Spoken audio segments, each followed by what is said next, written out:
But in general, for children, for us, it was okay. We went to school.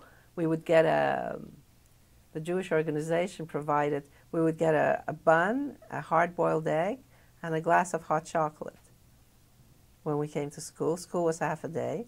It was a religious school, and I became very Orthodox. I was impressed by, first of all, that I was Jewish, and the school really, you know. Is it Beis Yaakov school? Beis Yaakov. That was the name, Beis Yaakov.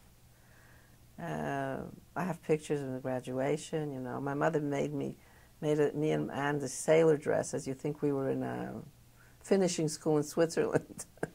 You know? Yeah, it was, for me, the camp was a very good memory. It was hard for my parents, but to me, this was like the best I've had since I was a little girl. So life went on in this camp. There were parties, there were theater. Jewish comedians like Jigon and Schumacher came. They entertained in all the camps. So it was pretty good.